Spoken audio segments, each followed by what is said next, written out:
बिस्मिल्लाहिर्रहमानिर्रहीम, अस्सलाम वालेकुम नाजरीन। ग्राउंड रिपोर्ट का आज का शुमारा लेकर मैं आपका मेज़बान सईद रूफ आपकी खदमत में हाजिर। नाजरीन, ग्राउंड रिपोर्ट में सबसे पहले बात करेंगे लेफ्टिनेंट गवर्नर मनोज सिन्हा ने आज गवर्नमेंट मेडिकल कॉलेज अनंतनाग का दौरा किया। क्योंकि अनंतनाग के हवाले से बात करें तो कई रोज़ से शिकायतें भी आ रही थी। वहाँ के जो बीमार है, तीमारदार है, वो जो इंतज़ामिया है गवर्नमेंट मेडिकल कॉलेज की, उस हवाले से कई शिकायतें भी कर रहे थे। इस हवाले से जो शिकायतों का इजाला करने के लिए और वहाँ की सूरत हाल देखने के लिए आज लेफ्टिनेंट गवर्नर खुद अनंतनाग गए थे और वहाँ पे उन्होंने गवर्नमेंट मेडिकल कॉलेज में सूरत हाल का जायजा लिया। हमारे सीनियर साथी फिदा हुसैन बराह रास्त अनंतनाग से हमारे साथ जुड़े हैं। इनसे जानना चाहेंगे इस दौरे के हवाले से क्या कुछ वहाँ पे हुआ है और जो लोगों की जो ग्रीवेंसेस हैं उस हवाले से कोई बात हुई है। इस पे पूरे मामले पे हम बात करेंगे। फिदा, खैर मकदम है आपका मेरे प्रोग्राम में। ग्राउंड रिपोर्ट में आज लेफ्टिनेंट गवर्नर मनोज सिन्हा अनंतनाग गए थे, गवर्नमेंट मेडिकल कॉलेज का दौरा किया। क्या कुछ वहाँ पे उन्होंने किया? क्या कोई खास ऐलान या जो लोगों की ग्रीवेंसेस वाले से कोई बात वहाँ पे हुई है? देखिए रूफ, सबसे पहले मैं आपको बता दूं कि अगर हम जम्मू कश्मीर मरकज़ी ज़ेर इंतज़ाम जम्मू कश्मीर की बात करेंगे तो आज गवर्नमेंट मेडिकल कॉलेज अनंतनाग में उस वक़्त जो लेफ्टिनेंट गवर्नर है वो यहाँ पर पहुँचे और उन्होंने एक जायज़ा मीटिंग ली। तकरीबन ये मीटिंग 2 घंटे तक चली और इसमें गवर्नमेंट मेडिकल कॉलेज के सभी जो अहदेदार हैं, प्रिंसिपल से लेकर मेडिकल सुपरिटेंडेंट, डायरेक्टर हेल्थ के साथ साथ बाकी जितना भी महकमा हेल्थ का अमला है वो उस मीटिंग में शामिल रहे। उसके बाद जो जीएमसी का देख रेख और खाका जो है वो पेश किया गया एलजी के सामने और एलजी ने यही हिदायतें जारी की है कि और बेहतरी की ज़रूरत है।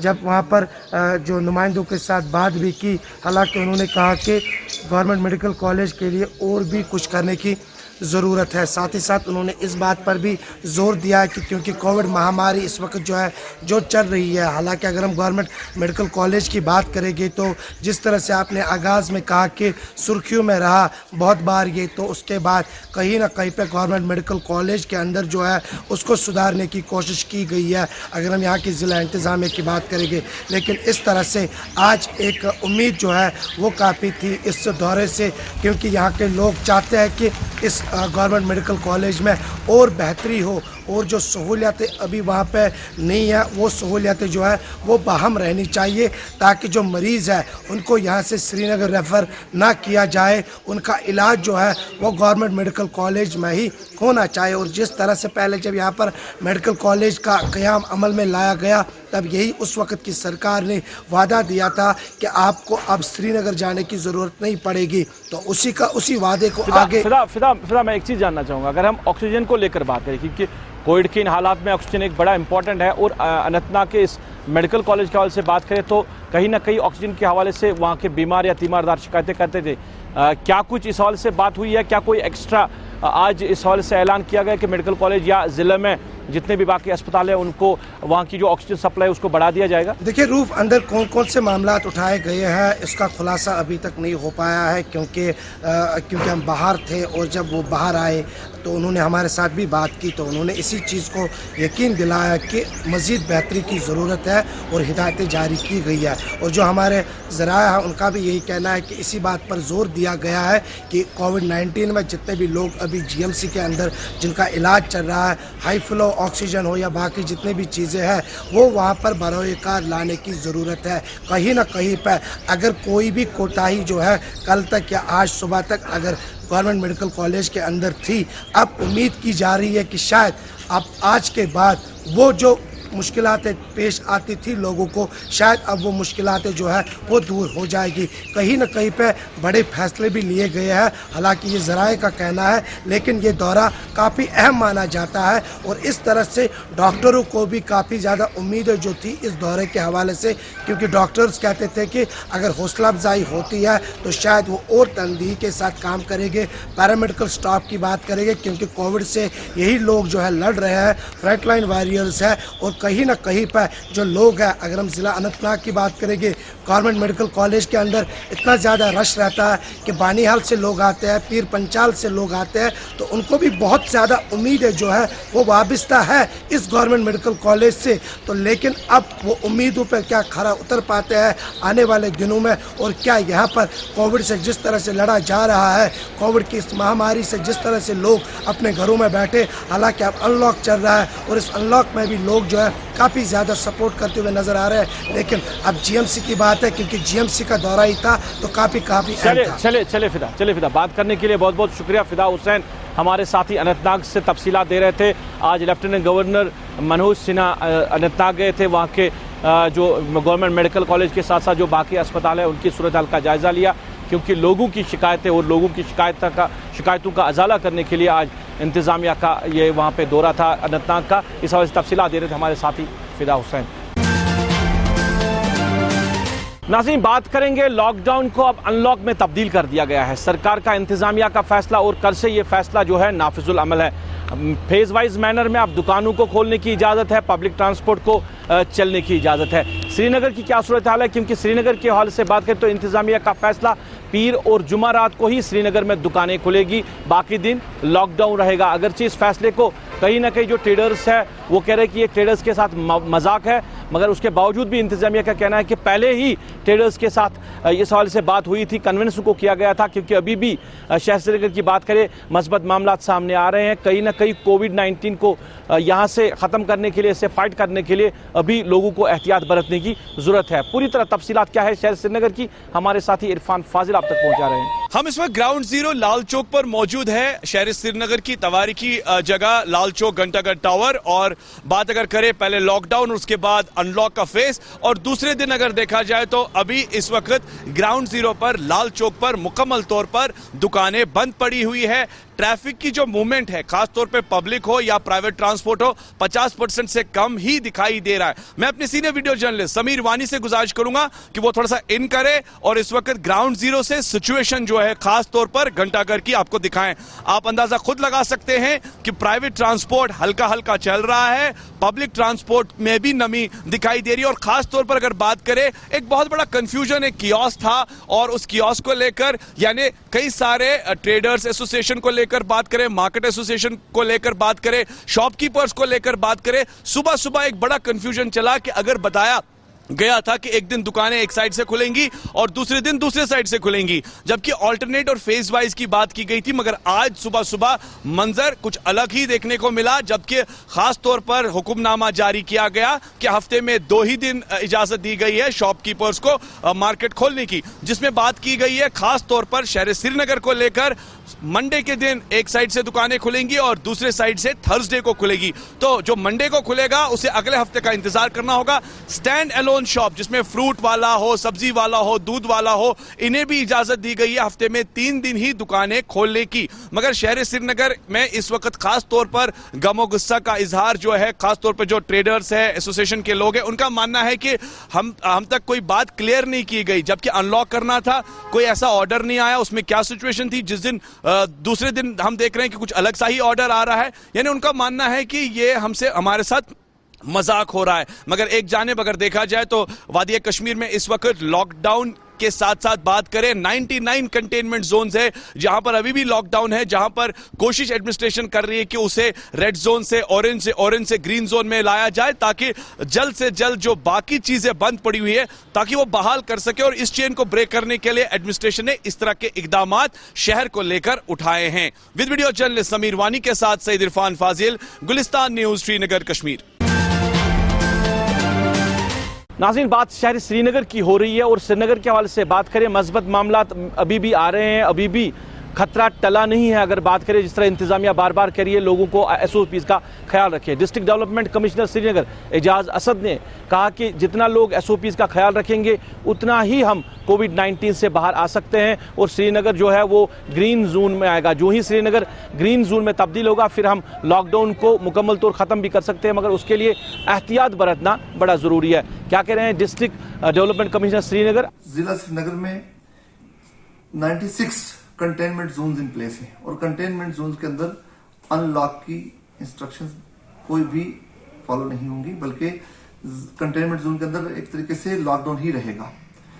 दूसरा, जो स्टैंड अलोन शॉप्स हैं उनको मंडे, वेडनेसडे और थर्सडे के दिन दिए गए हैं। और जो मार्केट और बाजार हैं उसमें भी फिलहाल जो एक साइड है वो खुलेगी एक दिन और अल्टरनेट डे पे दूसरी साइड खुलेगी। और मैं ये कहना चाहूंगा कि अनलॉक का मतलब बिल्कुल भी ये ना समझा जाए कि खुली छूट है घूमने की फिरने की, बल्कि अनलॉक एक ऐसी अपॉर्चुनिटी है जहां हम अगर जरा सी गलती करेंगे तो उसका खमियाजा पूरे समाज को भुगतना पड़ेगा। अनलॉक खुली छूट का नाम नहीं है।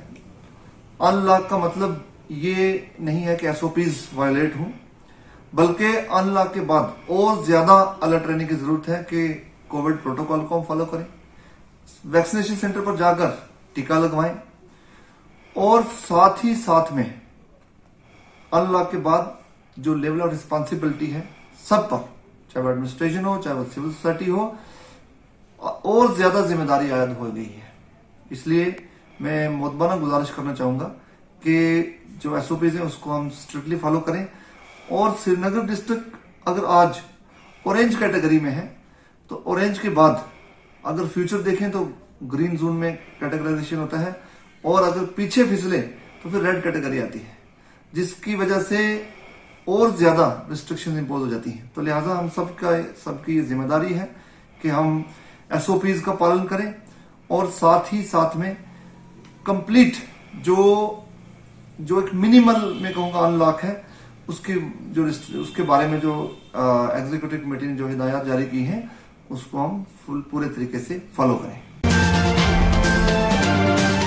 नाज़रीन, सरकार ने फैसला लिया लॉकडाउन को अनलॉक करने का, मगर उसके साथ साथ सरकार ने लोगों से यह भी अपील की है कि वो एसओपीज का पालन करें, जो गाइडलाइन सरकार ने मुरतब की है उन पे अमल करें, क्योंकि अभी कोविड-19 हमारे बीच में है, अभी कोविड-19 खत्म नहीं हो रहा है। और इस बार जिस तरह बार बार बातें कर रही है, तीसरी लहर की बात की जा रही है, तो इसको रोकने के लिए सरकार जो इकदाम उठा रही है, अब लोगों की भी जिम्मेदारी है कि वो एसओपीज का पालन करें। सूरत हाल आप देख रहे हैं, हम आपको वीडियोस जो है, विजुअल्स जो है अभी दिखा रहे हैं आपको, ये कितनी बड़ी वायलेशन हो रही है। और वायलेशन हो रही है डोडा में जहाँ पे पॉपलैंड कम्प्लेक्स है, वहाँ पे मुख्तलिफ जो डॉक्टर्स हैं वो अपना क्लिनिक चला रहे हैं, और डॉक्टर्स के पास बीमार या उनके साथ जो तीमारदार है वो इलाज करने आए बीमार, और यहाँ पे इतनी बड़ी वायलेशन हो रही है। और ये भी आपको बताएं कि इंतज़ामिया के नाक के नीचे ये सारा मामला जो है हो रहा है। हमारे साथी जो डोडा से हमारे साथी है वसीम गट्टू हमारे साथ बराह रास्त जुड़े हैं, इनसे जानना चाहेंगे इस मामले के हवाले से, क्या कोई इस मामले के हवाले से सरकार या इंतज़ामिया ने कोई नोटिस लिया है? जो डिस्ट्रिक्ट इंतज़ामिया डोडा की, उन्होंने कोई नोटिस लिया है उन डॉक्टर्स के खिलाफ या जो भी लोग इसमें मुलव्वस हैं? पूरे मामले पर हम बात करेंगे।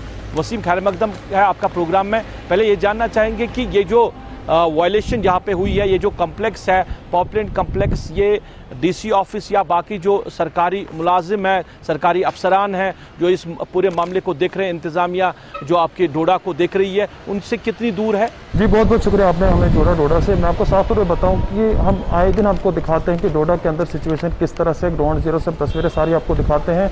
हाल ही में हमने आपको दिखाया था कि जम्मू कश्मीर बैंक के बाहर जो मैन ब्रांच जम्मू कश्मीर की है, वहाँ पे किस तरह की सिचुएशन बनी हुई है, लंबी लंबी कतारें थी, और कहीं पे भी एसओपीज की जो एसओपीज जिस तरह से बताई गई थी उनका उल्लंघन साफ तौर पे नज़र आ रहा था। मगर आज जो हमने ये कॉम्प्लेक्स आप देख रहे हैं कि जो बस स्टैंड के अंदर, ओल्ड बस स्टैंड के अंदर कॉम्प्लेक्स है, डीसी ऑफिस से कुछ ही दूरी पे है ये, और वहाँ पे किस तरह से लोग आ रहे हैं और कोई भी एसओपीज का पालन नहीं नज़र आ रहा है। और मैं आपको ये भी बताऊं कि डीसी ऑफिस से यहाँ तक 5 मिनट का रास्ता है, एसएसपी ऑफिस का 5 मिनट का रास्ता है, तो एडमिनिस्ट्रेशन के नाक के नीचे सारा काम हो रहा है, और किस तरह से उल्लंघन हो रहा है। मसा 2 ही दिन ओपन हुए हैं और उस तरह का आज ही हम देख रहे हैं कि इस तरह का उल्लंघन हो रहा है। तो अब ये आप अंदाज़ा लगा लीजिए कि जब आगे दिन जिस तरह से बढ़ते जा रहे हैं तो आगे किस तरह की हालत होगी। वसीम, ये भी जानना चाहेंगे क्या इसका कोई सीरियस नोटिस लिया है एडमिनिस्ट्रेशन ने? जो डीसी डोडा के हैं उनकी नोटिस में अगरचे मामला आया है, क्या कोई नोटिस इनके खिलाफ लिया गया है? और ये वो लोग कर रहे हैं जो कोविड के हवाले से भी बातें कर रहे हैं, डॉक्टर्स जो लोगों को राय दे रहे हैं कि आप किस तरह कोविड से बच सकते हैं, और उनके जरिए से वायलेशन, क्या कोई एडमिनिस्ट्रेशन की तरफ से इस हवाले से कोई सीरियस नोटिस? जी बिल्कुल, देखिए मैं आपको बताऊं कि एडमिनिस्ट्रेशन की तरफ से कुछ टीमें बनाई गई थी जो मॉनिटर करती, जब कोविड का कहर आया था उसके साथ ही कुछ टीमें बनाई गई थी कि मॉनिटर जो टीमें करेंगी पूरे टाउन के अंदर की जो भी उल्लंघन करेगा उन पर कड़ी से कड़ी कार्रवाई होगी।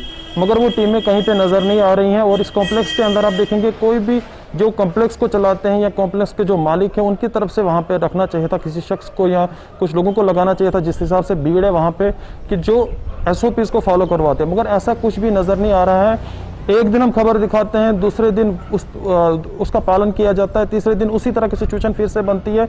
और मैं आपको ये भी बताऊं कि जिस तरह से डोडा के अंदर केसेस आ रहे हैं, हर दिन हम देख रहे हैं 60, 70, 50 इसी के हिसाब से केसेस आ रहे हैं, तो कहीं ना कहीं खतरे की घंटी है। साफ तौर पे आपने देखा कि वायलेशन सरेआम किस तरह से हो रहा है। कुछ लोग ऐसे भी आपको दिखेंगे वहां पे कि जो मास्क के बगैर हैं, सोशल डिस्टेंस का कोई भी ध्यान नहीं है। तो एडमिनिस्ट्रेशन को इन चीजों पर संज्ञान लेने की काफी ज्यादा जरूरत है। वसीम, ये भी बताइए कि जहां आपने कहा कि मॉनिटरिंग कहीं इन चीज़ों की नहीं हो रही है, अभी दूसरा ही दिन है अनलॉक का और सरकारी सतह पे आप देख रहे हैं कि इन चीज़ों को मॉनिटर नहीं किया जा रहा है, वही हमें बताइए कि लोगों का इस हवाले से क्या रिएक्शन, क्योंकि लोगों के साथ भी आपने बात की, लोग क्या कह रहे हैं? लोगों से हमने बातचीत की, लोगों का साफ तौर पर कहना है कि एडमिनिस्ट्रेशन पे निशाना वो लगा रहे थे, क्योंकि एडमिनिस्ट्रेशन की तरफ से वहाँ पे कोई भी नहीं था और एडमिनिस्ट्रेशन ने लोगों को SOPs फॉलो करवानी है, उनका काम ये बनता है, उनकी जिम्मेवारी ये बनती है। अगर वो गाइडलाइंस निकालते हैं, अगर वो बाकी मार्केट बंद करवा सकते हैं, अगर वो बाकी सारी चीजें कर सकते हैं, तो इस चीज को फॉलो क्यों नहीं करवा सकते हैं? ये एक बहुत बड़ा अपने आप में सवाल खड़ा हो रहा है। चलिए वसीम, हमसे बात करने के लिए बहुत बहुत शुक्रिया।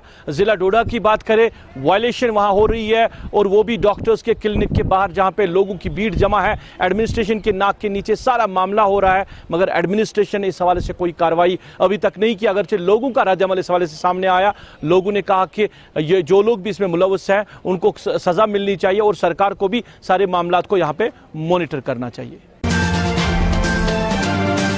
नाज़रीन, ग्राउंड रिपोर्ट आप देख रहे हैं। ग्राउंड रिपोर्ट में जरा बात करेंगे कोविड-19 के बाहर भी लोगों के मामलात है और जिस तरह अभी मौसम की मार यहाँ पे चल रही है, आए रोज चालाबारी हो रही है, बारिशें हो रही है और जो हमारी हॉर्टिकल्चर सन्नत है काफ़ी ज़्यादा नुकसान इसको उठाना पड़ रहा है। अगर हम बात करें साल 2019 से लेकर आर्टिकल एब्रिगेशन के बाद ही बात करें तो इस इंडस्ट्री को काफ़ी ज़्यादा मुतासिर होना पड़ा। इससे पहले भी जो लोग इस इंडस्ट्री के साथ मुंसलिक है, जो बाग मालकान है, वो कह रहे हैं कि अब उतना जो फ़ायदा इस इंडस्ट्री से नहीं मिल रहा है लोगों को, मगर उसके बावजूद भी लोग इसके साथ जो मुंसलिक है, लोग इस कारोबार को चलाने की कोशिश करते हैं। मगर अब जो मार इनको पड़ रही है, एक तो मौसम की और फिर मौसम के साथ साथ पेस्टिसाइड्स की, क्योंकि पेस्टिसाइड के हवाले से जो बाग मालकान है वो शिकायतें कर रहे हैं। गैर मियारी उनको जो पेस्टिसाइड्स है वो दी जा रही है, मार्केट में वही अवेलेबल है, उनको कहीं मॉनिटर नहीं किया जा रहा है, उनको लैब टेस्ट नहीं किया जा रहा है, जिसकी वजह से कई उनके बागात को नुकसान हो रहा है। आज भी मुख्तलिफ इलाकों से शिकायतें आ रही है। इससे पहले बात करें जो सेब के जो मेवात है,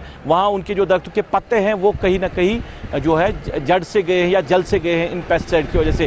डायरेक्टर एग्रीकल्चर कश्मीर चौधरी मोहम्मद इकबाल बराह रास्त हमारे साथ जुड़े हैं, इनसे बात करेंगे और इस जो लोगों की शिकायत है इस हवाले से जानने की कोशिश, क्योंकि ये हॉर्टिकल्चर जो डिपार्टमेंट अगरचे इस इंडस्ट्री को चला रहा है, मगर जो पेस्टिसाइड्स है उसको एग्रीकल्चर के अंडर रखा गया, इसको मॉनिटर जो है वो एग्रीकल्चर डिपार्टमेंट कर रहा है। डॉक्टर साहब, बात करने के लिए बहुत बहुत शुक्रिया।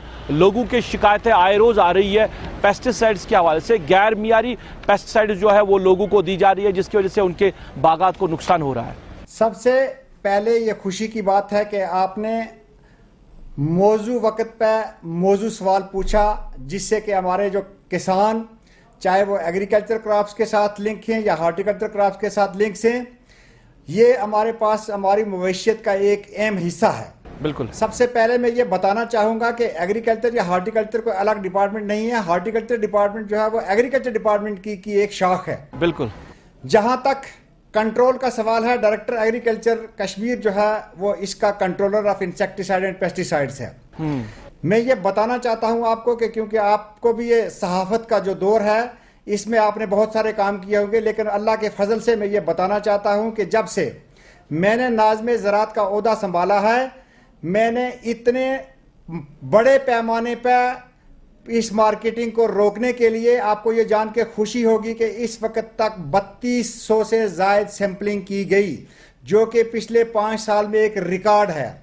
साथ साथ में आपको ये बताना चाहता हूं कि मैंने 23,158 लीटर जो स्पूरियस पेस्टिसाइड थे, जिनको हम लोगों ने सीज किया और वो आज भी वहां पे हमारे जो वेयर हाउसेज हैं उसके अंदर बंद हैं। जहां तक शिकायत का सवाल है, हमारी ये अवलियन ड्यूटी है, हमारा ये फर्ज बनता है कि किसी जगह भी जो किसान किसी भी काश्तकारी के साथ जुड़ा हुआ हो, अगर हमारे पास कहीं से भी कोई फीडबैक आता है कि हमारे किसान को किसी चीज़ की वजह से नुकसान होता है, तो हम उसी वक्त जो हमारी अपनी टेक्निकल टीम्स हैं वो मौके पर भेजते हैं। मैं आपको बताऊं कि पिछले एक बार हमारे पास एक बारामूला से शिकायत आ गई। हॉर्टिकल्चर डिपार्टमेंट ने भी अपने लिहाज से टीम भेजी और उसी के साथ साथ एग्रीकल्चर डिपार्टमेंट की टीम एक सीनियर ऑफिसर के तर्जमानी में उसको वहां भेजा गया, यूनिवर्सिटी के साइंटिस्टों को साथ लिया गया। लेकिन होता कभी यह है कि जिस वक्त दवाइयां स्प्रे की जाती हैं तो उसकी एक रिकमेंडेड मिकदार होती है। जैसे हम मान के चलें कि अगर किसी दवाई को 2 ml पर लीटर ऑफ वाटर में डालना है, तो कभी टेक्निकल मेन पावर की कमी होती है तो वो 2.5 ml डाल दें या 3 ml डाल दें, तो उससे उसके जो इफेक्ट्स हैं वो उन क्रॉप्स पे आना स्टार्ट हो जाते हैं। बिल्कुल। दूसरी शिकायत हमारे पास यहाँ एक बार कुलगाम में ऐसा हो गया, जिस दिन भी मेरे नोटिस में ये बात आई तो मैंने उसी वक्त वो टीम भेजी, लेकिन वहां पे वो जो शिकायत थी वो दुरुस्त नहीं पाई गई। डॉक्टर साहब मैं एक चीज जानना चाहूंगा, जिस तरह लोग शिकायतें कर रहे हैं कि ये जो पेस्टिसाइड्स यहाँ पे आते हैं, बाहर की कंपनियां यहाँ पे लाते हैं, तो यहाँ इनको प्रॉपरली मॉनिटर नहीं किया जाता है, क्या लोगों की शिकायत दुरुस्त है? क्या यहाँ की लैब में, आपके पास जो लैब है वहाँ इनके पहले सैंपल्स लिए जाते हैं, टेस्ट किया जाता है? देखिए, ये आपने जो एक सवाल पूछा कि जिस वक्त देखो हम लोगों ने, जिस वक्त हमारी ये क्रॉप्स जो हैं वो सीजन हमारा खरीफ का स्टार्ट होता है, इसके लिए बाज़ाब्ते से एक रोड मैप बनता है। रोड मैप इस लिहाज से बनता है कि जो भी कोई कंपनी बाहर से दवाई लाएगी उसको सबसे पहले हमारी इन्फोर्समेंट एजेंसी को इन्फॉर्म करना है कि मेरे पास इस कंपनी की इतनी दवाई आई, और जब तक उसकी सैंपलिंग नहीं हो जाती हम किसी को दवाई बेचने की इजाज़त नहीं देते। जब वो सैंपलिंग हो जाती है तो उसके अंदर एक मखसूस टाइम रखा जाता है जिन मॉलिक्यूल्स की टेस्टिंग हमारे पास होती है, ताकि 7 दिन के अंदर अंदर वो टेस्टिंग यहाँ पे हो रहा है। जिन मॉलिक्यूल्स की टेस्टिंग हमारे पास नहीं होती वो हम CIB की जो लैब बाहर हैं वहाँ भेजते हैं, और साथ में जो बाहर की कंपनियां दवाइयां लाती हैं उनके पास, वो जो दवाइयां लाती हैं उनके पास जो CBI की रजिस्ट्रेशन होती है उनके पास, तो एक जो जामिया मंसूबा बनाया जाता है कि जो कंपनी की टेस्टिंग की रिपोर्ट है वो उसके साथ होनी चाहिए। लेकिन अगर किसी जगह पे वो दवाई डालने के बावजूद भी किसी जगह से कोई शिकायत आती है तो हम उसको दोबारा भी सैंपलिंग कर सकते हैं। बिल्कुल। और नहीं, यहाँ पे जो लैब है क्या वहां पे हो रही है? अगर बाहर से नहीं किया, वो रिपोर्ट साथ में नहीं रखी गई है क्या? आपको ये जान के खुशी होगी कि हमारे पास लैब में इस साल मैंने डबल शिफ्ट में काम करवा के इतनी टेस्टिंग करवा दी कि जो आज पिछले 5 साल का एक रिकॉर्ड है। और वो कुछ चीजें जो कि दवाइयों के सैंपल जो कि बाहर भेजे गए थे उन कंपनी से भी रिजल्ट आ गए, और जहाँ उनके जो पुराने रिजल्ट जो कंपनी ने साथ लाए थे उनके साथ मिलके हमारी कोशिश होती है कि सैंपलिंग के बगैर, टेस्टिंग के बगैर, यूनिवर्सिटी की रिकमेंडेशन के बगैर, और मॉलिक्यूल की जो रजिस्ट्रेशन है वो हमारी सेक्शन में होनी चाहिए, वो चीजें तभी बाहर जा सकें ताकि हमारे किसान को उस चीज का नुकसान ना हो। डॉक्टर साहब, आखिर में जानना चाहूंगा, ये भी लोग कह रहे हैं कि मुख्तलिफ इलाकों से लोग इस तरह बात करें कि ये पेस्टिसाइड जो यहाँ पे लोग चला रहे हैं ये काफ़ी असर रसूख वाले लोग हैं, इस वजह से सरकार या जो डिपार्टमेंट है उनके खिलाफ कोई कार्रवाई नहीं कर रहा, और कई सालों से ये प्रोसेस जो है लगातार चलता आ रहा है। आपको ये जान के खुशी होगी कि हमारी UT एडमिनिस्ट्रेशन ने इतने सख्त इकदाम किए हैं कि इसमें कोई बड़ा और कोई छोटा नहीं है। हमारे लिए बिजनेसमैन है और फार्मर हमारी फर्स्ट प्रायोरिटी है, क्योंकि हम एक मिशन से काम कर रहे हैं कि 2022 तक हमारे किसान की जो आमदनी है वो डबल होनी चाहिए। और ये उसमें से एक बहुत बड़ा एक पहलू और एक अहम रोल है कि अगर किसी किस्म की कोई गलत दवाई या कोई और भी चीज़ गलत आती है तो उसका हमारी मईशत पे असर पड़ता है। मैं आपको ये बता दूं कि जिस लिहाज से हम लोगों की टेस्टिंग होती है या मॉनिटरिंग होती है, वो पिछले 7 साल में इतने बड़े पैमाने पर मॉनिटरिंग नहीं हुई। और फिर भी मैं आपके माध्यम से अपने तमाम किसान भाइयों को ये यकीन दिलाना चाहता हूं कि अगर कभी भी उनके नोटिस में वैसी कोई बात आए तो वो मेरा नंबर 9419104117 पे मुझे 24 घंटे में किसी वक्त भी कांटेक्ट कर सकते हैं। और इंशाअल्लाह मैं आपको यकीन दिलाता हूं कि मेरे डिपार्टमेंट की टीम उसी वक्त उस चीज को इकट्ठा करेगी। साथ साथ में मैं ये बताना चाहता हूं आपको जी कि ये जो पेस्टिसाइड्स हम लोगों ने सीज किए हुए हैं, अगर आप इसके अंबार को देखेंगे तो आपको जान के खुशी होगी। और मैं इस चीज को एक जामिया मंसूबा हमने अपने किसान भाइयों के लिए बनाया है कि इन फ्यूचर इन तमाम चीजों को कैसे रोका जाएगा, इस चीज को भी हम एक मंजर आम पर लाने वाले हैं। और मैं मुबारकबाद देता हूं अपनी इन्फोर्समेंट विंग को कि जिनको मैं दिन दुगनी और रात चुगनी तरक्की करने के लिए, अपने किसानों की जो फलाह बहबूदी है उसके लिए जहां कहीं पे भी मैं भेजता हूं वो जाते हैं, उनकी टेस्टिंग होती है, उनकी मॉनिटरिंग होती है। फिर भी मैं एक बार फिर आपके माध्यम से गुजारिश करता हूं कि कभी किसी लेवल पे कोई बात हो, क्योंकि हमें ये हमारा अवलीन फर्ज बनता है, हम किसानों की फलाह बहबूदी के लिए काम करते हैं। बिल्कुल बिल्कुल। और हमारा काम करना इस हमारे दायरा कार में शामिल है, हम करेंगे। और आप लोग जो एक अहम रोल अदा कर रहे हो, आप लोग भी इस बात के मुबारकबादी के मुस्तहिक हो। चलिए शुक्रिया डायरेक्टर साहब बात करने के लिए। डायरेक्टर एग्रीकल्चर कश्मीर बात कर रहे थे पेस्टिसाइड्स के हवाले से, क्योंकि शिकायतें आ रही है, कई सालों से लोग शिकायतें कर रहे हैं, जो बाग मालकान है वो शिकायतें कर रहे हैं कि गैर मियारी पेस्टिसाइड उनको दी जाती है, जिसकी वजह से उनके जो मेवा आते हैं उनको नुकसान होता है, या जो दरख्त है उनको भी नुकसान हो रहा है। तो कहीं इसको मॉनिटर नहीं किया जा रहा है, मगर डायरेक्टर एग्रीकल्चर कश्मीर ने आश्वासन दिया है, वादा दिया है, जहां कहीं भी शिकायत है अपना नंबर उन्होंने दिया कि जिस इलाके में भी लोगों को शिकायत है वो इस नंबर पे कॉल करे और उनकी शिकायत का अजाला जल्द से जल्द किया जाएगा। चलिए नाज़रीन, ये था आज का ग्राउंड रिपोर्ट। हमारी कोशिश की आज के दिन के हवाले से हमने मामलात आप तक पहुंचाए हैं। आपके फीडबैक का भी हमें इंतजार रहेगा, प्रोग्राम के हवाले से हमें फीडबैक देते रहेगा। आज के प्रोग्राम में बस इतना ही। मुझे मेरी पूरी टीम के साथ, मेरे कैमरा पर्सन आबिद कादिर, मेरे ऑनलाइन एडिटर खालिद मुश्ताक के साथ दीजिए इजाज़त। अपना ख्याल रखें और हमें भी अपनी नेक दुआओं में याद रखें।